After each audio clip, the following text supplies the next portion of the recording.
Hello everyone, welcome to our YouTube channel. My name is Amit. चलिए आज के session को स्टार्ट करते हैं। देखिए, हमने जो ईवीएस है उसकी आंसर की को कंप्लीट कर लिया है।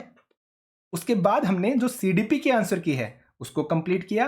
साथ में हम जो हिंदी की आंसर की है पेपर 1 की उसको भी हम कर चुके हैं। आप प्लेलिस्ट में जाकर इन आंसर की को चेक कर सकते हैं। प्लेलिस्ट मैंने आंसर की के नाम से बना रखी है। आप प्लेलिस्ट में जाइए, वहां पे आपको इनकी वीडियो मिल जाएंगी। ठीक है, तो आप जाकर इन आंसर की को चेक कर सकते हैं। और इसके बाद अब हम डिस्कस करने वाले हैं आपके मैथ्स के क्वेश्चन को। ठीक है, जो आपका मैथमेटिक्स है हम उनके क्वेश्चंस को डिस्कस करेंगे।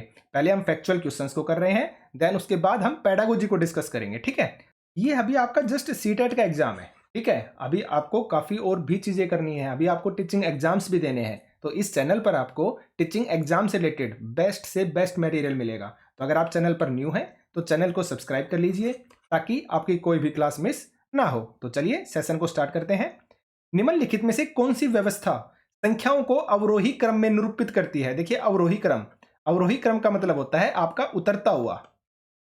ठीक है, यानी कि डिक्रीजिंग ऑर्डर। आप सबसे पहले क्या करोगे, सबसे बड़ा आएगा और उसके बाद आप डिक्रीज होते हुए जाएंगे। तो यहां पर आपका करेक्ट आंसर क्या होगा? आंसर नंबर 3, यानी कि 10.5, उसके बाद 1.50, यानी कि आपका 1.5 हो गया। उसके बाद देखिए 1.055, अगर ये आपका 5 है ना, हमने पढ़ा है रूल, अगर 5 से ज्यादा होता है तो हम क्या करते हैं, साइड वाले में एक ऐड कर देते हैं।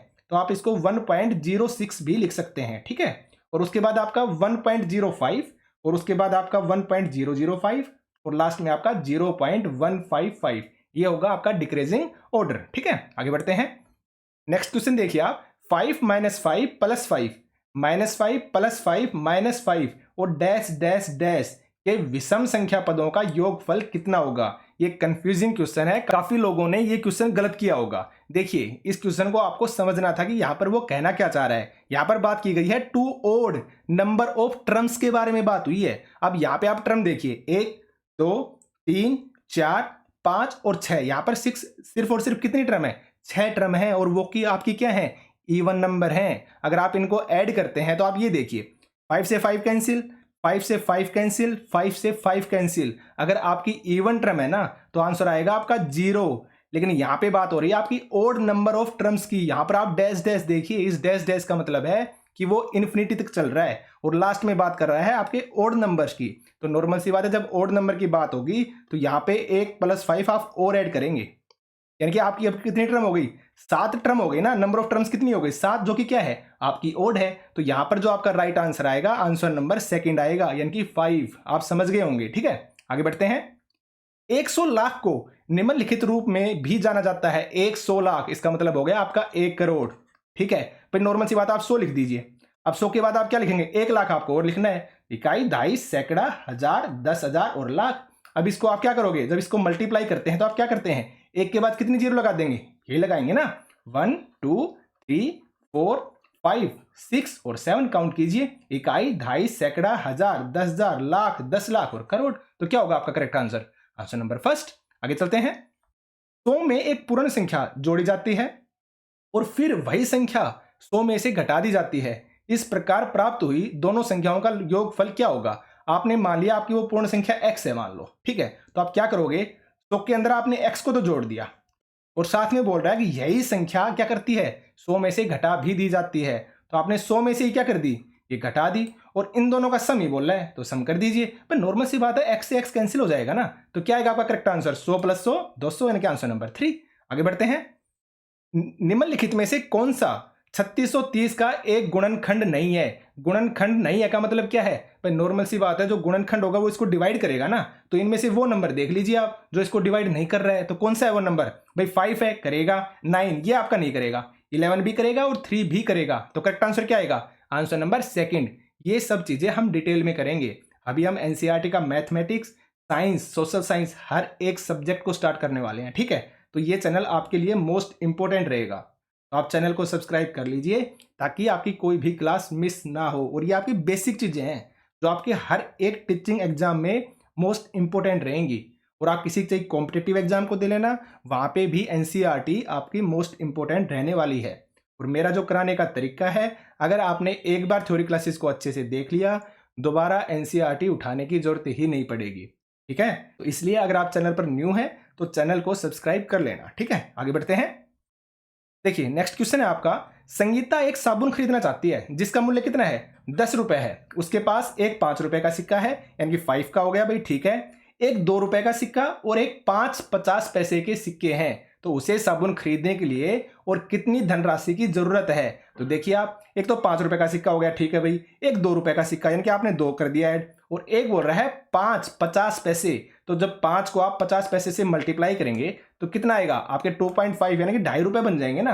और उसको कितने हैं, 10 रुपए में साबुन आएगा। तो आप इनको ऐड कर दीजिए, कितना आएगा ये आपका 9.5, यानी कितने की कमी रह गई उसके पास, 0.5 रुपए की। उसे इतनी और धनराशि की जरूरत है। तो करेक्ट आंसर क्या आएगा आपका, आंसर नंबर 4। आगे बढ़ते हैं।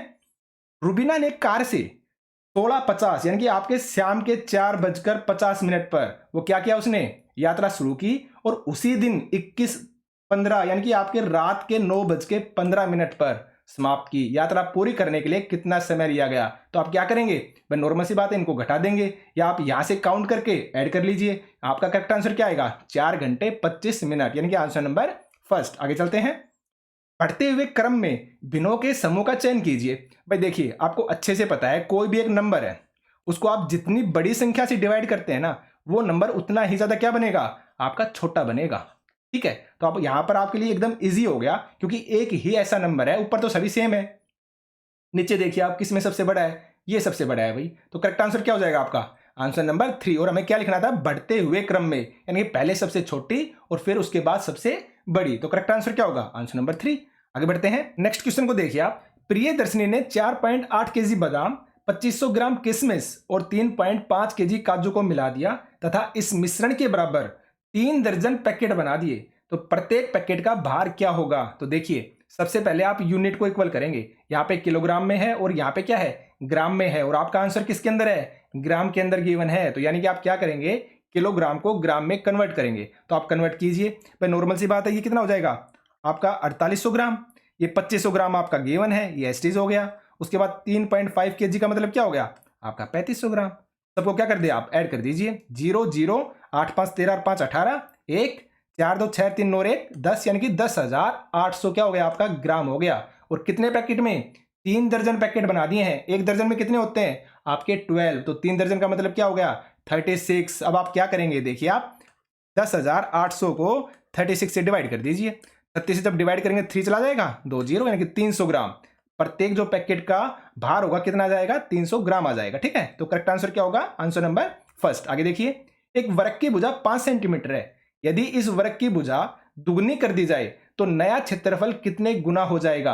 पर नॉर्मल सी बात है, आपको पता होना चाहिए वृक्क का क्षेत्रफल क्या है। मैंने बताया था आपको, जब थ्योरी क्लास करवाई थी ना, मैंने एक फॉर्मूला की क्लास दी थी आपको। वहां पर मैंने बोला था वृक्क से रिलेटेड या फिर आयत से रिलेटेड आपसे 100% क्वेश्चन पूछा जाएगा। और आप देख सकते हैं वृक्क से रिलेटेड पूछा जा चुका है। तो आपको पता होना चाहिए वृक्क का क्षेत्रफल क्या होता है, भुजा गुणा भुजा, यानी कि आपकी जो साइड है, साइड इंटू साइड, ये होता है क्षेत्रफल। तो देखिए, एक वृक्क की भुजा कितनी है, 5 गिवन है, और उसने बोला यदि इस वृक्क की भुजा को क्या कर दिया जाए, दुगुना कर दिया जाए, यानी कि आपने 10 कर दिया, तो नया क्षेत्रफल कितने गुना होगा। तो पहले क्षेत्रफल देखिए, 5 थी, 5 से 10 कर दी, तो 5 में क्षेत्रफल में क्या होता है, 5 25, यानी कि 25 क्षेत्रफल बना। और जब इसकी दुगनी हो गई ना, तो यानी कि 10 गुणा 10, यानी कितना हो गया, अब क्षेत्रफल हो गया 100। तो यहाँ पे पूछा है कितने गुना हो गया, इसको कट कीजिए आप, 25 से कम 25, 25 चौक 100, यानी कि 1 से 4 हो गया। तो कितने गुना हुआ आपका 4 गुना। सीधा और सिंपल सा आंसर था, ठीक है। आप बाकी काफी तरीकों से कर सकते हैं इन क्वेश्चंस को, ठीक है। तो यहाँ पर करेक्ट आंसर क्या हो जाएगा आपका 55 का आंसर नंबर सेकंड। आगे देखते हैं। निम्नलिखित में से कौन सा कथन सत्य नहीं है। देखिए, आपसे पूछा है सत्य नहीं है। तो देखिए आप, यदि एक समचतुर्भुज के सभी कोण बराबर हों तो वह एक वर्ग बन जाता है। एकदम करेक्ट है भाई। यदि एक समानांतर चतुर्भुज के सभी कोण बराबर हों तो वह एक आयत बन जाता है। ये भी आपका सही है। हम थ्योरी क्लासेस में जो अब स्टार्ट कर रहे हैं ना, एनसीईआरटी का मैथमेटिक्स, हर एक चीज को बहुत ही डिटेल से पढ़ेंगे, ठीक है। ये प्रॉपर्टीज होती हैं, तो बेसिक्स हैं और आपको पता होनी चाहिए। आगे देखते हैं। यदि एक पतंग के सम्मुख कोण बराबर हो तो वह एक आयत बन जाती है। ये आपका गलत है। तो यहां पर आपसे नहीं पूछा था, यही आपका क्या हो जाएगा करेक्ट आंसर। आगे देखते हैं। नीचे दिए गए पैटर्न में लुप्त संख्या क्या है, यानी कि 1 6 15 डैश। अब आपसे पूछा है यहां पर क्या आएगा। तो देखिए आप, 1 है, 1 के बाद 6 आ रहा है, तो अगर आप 1 और 6 के बीच में देखते हैं तो कितना का डिफरेंस है, 5 का डिफरेंस है। उसके बाद क्या है आपका यहाँ पर 15 है, तो 6 और 15 के बीच में कितने का डिफरेंस है आपके 9 का। तो इसी तरीके से ये डिफरेंस आगे चलेगा। अब इनके बीच का डिफरेंस देखिए आप कितना है, 4 है। तो नॉर्मल सी बात है, अगला जो डिफरेंस आएगा वो 9 में 4 ऐड होगा ना, यानी कि 13 का डिफरेंस बनेगा। तो यहाँ पे जब आप 13 ऐड करेंगे 15 में तो क्या आएगा आपका आंसर, आंसर नंबर 4 यानी कि 28। और आप 28 के अंदर जब क्या ऐड करेंगे, 28 में 13 और 4 17, 28 में जब 17 ऐड करेंगे तो आपका बनेगा 45, यानी कि करेक्ट आंसर क्या बनेगा आपका, आंसर नंबर 4। ठीक है, आगे बढ़ते हैं। नेक्स्ट क्वेश्चन को देखिए आप, निम्नलिखित तालिका को पढ़िए। एक तरफ रक्त समूह दे रखा है और एक तरफ आपसे विद्यार्थियों की संख्या दे रखी है। तो आपसे पूछा गया है सबसे अधिक और सबसे कम पाए जाने वाले रक्त समूहों का अनुपात क्या होगा। तो आप इसमें देख सकते हैं सबसे ज्यादा कौन सा है आपका O, और कितना है 12 है। और सबसे कम कौन सा है आप देख सकते हैं आपका 3 यानी कि AB कितना है 3। इनका अनुपात पूछा है, कर दीजिए आप। सबसे अधिक यानी कि इस साइड आप 12 लिखेंगे और सबसे कम इस साइड आप लिखेंगे 3, यानी कि 3 एकम 3, 3 चौक 12, 4 अनुपात 1, यानी कि आंसर नंबर फर्स्ट। ठीक है, आगे देखते हैं। अम्नी 36 सर्वसम वर्गों को अलग अलग प्रकार के आयतों में व्यवस्थित कर रही है। भाई इन वर्गों को द्वारा अलग अलग प्रकार के कितने आयत बना सकते हैं, 36 के बारे में बात हो रही है। इसका आपका करेक्ट आंसर आएगा आंसर नंबर फर्स्ट यानी कि 5। इसके हम गुणनखंड निकालेंगे, उस तरीके से किया जाएगा ये। ठीक है, आगे देखते हैं। निम्नलिखित समूह में से किसमें सभी त्रिआयामी यानी कि क्या 3 डायमेंशनल 3D शेप्स हैं, आकृतियां हैं। तो आपका करेक्ट आंसर क्या होगा, घन, घनाभ, गोला और बेलन, यानी कि आंसर नंबर सेकंड। तो ये आपके जो 15 क्वेश्चंस थे ये आपसे रिलेटेड थे फैक्चुअल से। अब हम देखते हैं इसकी पेडागोजी को। तो देखिए ऊपर से स्टार्ट करते हैं हम।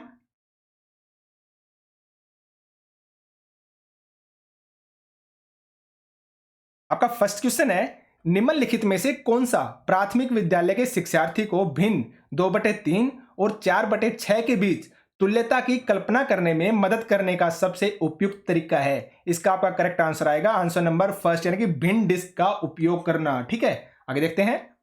संख्या बोध विकसित करने में उपकरणा यानी सैबिटाइजिंग एक महत्वपूर्ण भूमिका निभाती है। निम्नलिखित में से कौन सा उदाहरण है जो विद्यार्थी में उपकरणा के कौशल का प्रदर्शन करता है। सैबिटाइजिंग का आपको मतलब पता होना चाहिए। ठीक है, तो यहां पर जो आपका करेक्ट आंसर होगा वो होगा आंसर नंबर 4, यानी कि विद्यार्थी एक पासा उछालता है और बिना बिंदुओं डॉट्स को गिने यह बताने में सक्षम है कि यह 4 है। ठीक है, आगे देखते हैं। राष्ट्रीय शिक्षा नीति एनईपी 2020 के अनुसार देश भर में विभिन्न विषयों में ओलंपियाड और प्रतियोगिताएं क्या होंगी, हतोत्साहित, गलत है भाई। कम, गलत है भाई। सरल, ये भी गलत है। मजबूत बनेंगी, यानी कि आंसर नंबर 4। आगे बढ़ते हैं।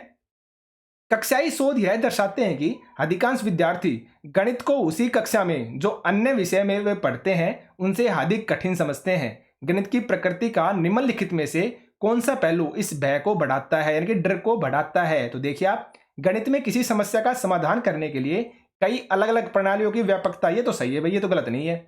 गणित में प्राथमिक अवधारणाओं की अमूर्त प्रकृति, ये होगा आपका करेक्ट आंसर। ये वो रीजन है जिससे बच्चों में क्या बढ़ता है, भय बढ़ता है, यानी कि गणित क्या है आपका अमूर्त है। ठीक है, तो करेक्ट आंसर हो जाएगा आंसर नंबर सेकंड। आगे देखते हैं। राष्ट्रीय पाठ्यचर्या रूपरेखा 2005 के अनुसार कक्षाओं के ऊपर किए गए शोध बताते हैं कि लड़कियों और गणित में विशेषज्ञता के योग्य न मानकर उनका काफी व्यवस्थित अवमूल्यन होता है, जबकि वे गणित में अच्छा प्रदर्शन करती हैं। इसका सबसे उपयुक्त कारण क्या है, आंसर नंबर फर्स्ट, यानी कि समाज की लिंग संबंधित धारणाएं इस मान्यता की ओर ले जाती हैं कि लड़के समस्या समाधान की ज्यादा नवीन कार्यविधियां उपयोग करते हैं और इसलिए उन्हें बेहतर अवधारणात्मक समझ होती है। यानी कि आपकी क्या है, ये एक समाज की सोच है जो कि गलत है। तो करेक्ट आंसर क्या होगा, आंसर नंबर फर्स्ट। ठीक है, आगे देखते हैं। एक शिक्षिका गणित कक्षा में रोल प्ले यानी कि भूमिका निर्वाह विधि का उपयोग करती है। उसका उद्देश्य क्या है, बच्चों का मनोरंजन, गलत है भाई। अनुशासन बनाए रखना, ये भी गलत है। बच्चों को व्यस्त रखना, ये भी आपका गलत है। करेक्ट आंसर होगा विचारों का बहिर्वेशन यानी कि प्रोजेक्टिंग आइडियाज। करेक्ट आंसर होगा आंसर नंबर 4। आगे चलते हैं। निम्नलिखित में से किसने गणितीय खगोल विज्ञान के क्षेत्र में काम किया है। देखिए ये थोड़ा सा कंफ्यूजिंग क्वेश्चन है, ये फैक्चुअल है, ये मैं आपको बाद में बता दूंगा। ठीक है, आगे बढ़ते हैं। एक सब्जी बेचने वाला पालक 60 रुपए प्रति किलोग्राम बेच रहा है। सोनू ने 350 किलोग्राम पालक लिया, जिसके लिए सब्जी बेचने वाले ने सोनू से 21 रुपए टोटल लिए हैं। 6 + 6 + 6 और प्लस में 3। सब्जी बेचने वाले द्वारा प्रयोग किए लायक गए इस गणितीय कौशल के संबंध में निम्नलिखित में से कौन सा कथन सत्य है। देखिए यह गणितीय कौशल अस्पष्ट है, गलत है भाई। स्पष्ट है, ये तो सीधा और सिंपल सा है। यह कौशल कक्षा में गणितीय प्रश्नों को हल करने के लिए लाभदायक नहीं है, ये भी आपका गलत है। करेक्ट आंसर क्या होगा? ऐसे कौशल गणितीय प्रश्नों को हल करने में, वैकल्पिक तरीकों को विकसित करने में सहायक होते हैं, यानी कि आंसर नंबर सी, केवल सी। तो आपका करेक्ट आंसर क्या होगा? 38 का आंसर नंबर 2। आगे देखते हैं, निम्नलिखित में से कौन सी परिस्थिति यह दर्शाती है कि बच्चे ज्ञान का निर्माण स्वयं कर रहे हैं? तो देखिए, यानी कि नॉर्मल सी बात है, वो खुद से चीजों को कर रहे हैं, हैंड्स ऑन एक्टिविटी करेंगे वो। तो देखिए आप, बच्चों को हस्तकौशल सामग्री जैसे संख्याओं के ग्रिड आयताकार सारणियों में व्यवस्थित गीटियां दी गई हैं और वे इनका प्रयोग कर गुणन के पैटर्न खोज रहे हैं। करेक्ट आंसर आपका यही होगा, यानी कि आंसर नंबर फर्स्ट। ठीक है, आगे बढ़ते हैं। आकलन के बारे में निम्नलिखित में से कौन सा कथन सही नहीं है? देखिए, नहीं है पूछा है आपसे। मानदंड संदर्भित आकलन नैदानिक परीक्षण और उपचारात्मक शिक्षण में उपयोगी है, ये तो आपका कहीं ना कहीं सही है भाई।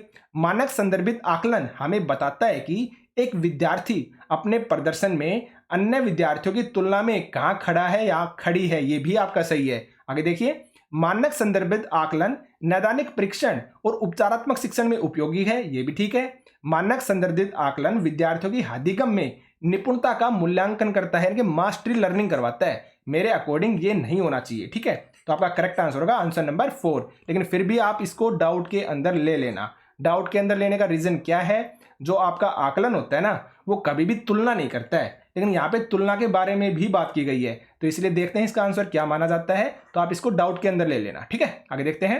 अधिक कम, लंबा छोटा, दूर समीप, बड़ा छोटा आदि अवधारणाएं कैसी हैं? सीधे शब्दों में अंग्रेजी भाषा का विशेषण है, गलत है भाई। महत्वपूर्ण पूर्व संख्या यानी कि प्री नंबर अवधारणाएं हैं, ये होगा आपका करेक्ट आंसर, यानी कि आंसर नंबर 2। ठीक है, आगे देखते हैं। गणितीय अधिगम सामग्री सूत्र के प्रदर्शन में शिक्षकों की मदद करती है, स्वतः अधिगम में विद्यार्थियों की मदद करती है, निर्देश देने में शिक्षकों की मदद करती है, या कक्षा में अधिगम वातावरण का निर्माण करने में मदद करती है।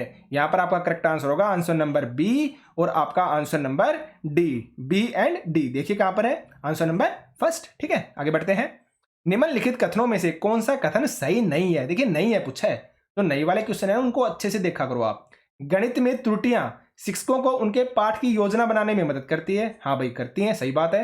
विद्यार्थियों की त्रुटियों को अनदेखा कर देना चाहिए, क्योंकि त्रुटियों की ओर इशारा उनको प्रेरणाहीन करेगा, ये आपका गलत है भाई। तो करेक्ट आंसर क्या होगा? आंसर नंबर 2, क्योंकि हमसे नहीं पूछा था। ठीक है, आगे बढ़ते हैं। बच्चों में गणितीय अभिरुचि को विकसित करने के लिए एक अध्यापिका निम्नलिखित गतिविधियां अपनी कक्षा में करवाती है। इनमें से वह चुनिए जो उसके उद्देश्य को पूरा करने में प्रभावी नहीं है। नहीं है पूछा है हमसे, तो देखिए आप, वह कक्षा में गणितीय पहेलियां और जादुई वर्ग हल करने के लिए देती है, ये तो कहीं ना कहीं क्या है, आपका सही है भाई। उन्हें अपनी कक्षा में एक गणितीय कोना बनाया है जहां पर विद्यार्थी विभिन्न गणितीय गतिविधियां कर सकते हैं, ये भी आपका सही है। वह हमेशा उस विद्यार्थी की प्रशंसा करती है जो कक्षा में स्त्रांत परीक्षा में सबसे अधिक अंक प्राप्त करता है, ये आपका गलत है और हमसे नहीं पूछा था, इसलिए आपका करेक्ट आंसर भी क्या हो जाएगा? Answer number 3। ठीक है, आगे देखते हैं। निम्नलिखित में से कौन सा कथन गणित की प्रकृति के बारे में सबसे उपयुक्त है? तो देखिए, यह बच्चे को सृजनात्मक बनने में सहायता करता है। हाँ भाई, सही बात है। यह बच्चे की कल्पना को पोषित करने में सहायता करता है, ये भी आपका सही है। यह निगमनात्मक विवेचन तर्क पर आधारित है, ये भी आपका सही है। और लास्ट है आपका, यह हमेशा हबीसारी होता है, ये आपका गलत है। हबीसारी नहीं होता, अपसारी होना चाहिए, यानी कि डाइवर्जेंट होना चाहिए, कन्वर्जेंट नहीं। तो यहाँ पर आपका करेक्ट आंसर क्या होगा? फर्स्ट, सेकंड एंड थर्ड, यानी कि ए बी सी। तो देखिए 45 का आंसर नंबर 3। ठीक है, तो ये आपके मैथ के जो क्वेश्चंस थे वो आंसर की है। जो डाउट वाले क्वेश्चन है उनको आप डाउट में लगा लेना, बाकी आंसर आपको 100% लगभग करेक्ट ही मिलने हैं। ठीक है, तो आप ज़्यादा सोचिए मत, अब आगे की प्रिपरेशन को स्टार्ट कर दीजिए। हम अपने चैनल पर एनसीईआरटी से रिलेटेड हर चीज़ को करवाने वाले हैं, इसलिए आप चैनल को सब्सक्राइब कर लेना। और मेरा कराने का तरीका है वो ईवीएस जिसने मेरे से पढ़ी है वो समझ गया होगा कि मैं एनसीईआरटी का कुछ भी स्किप नहीं करता हूँ।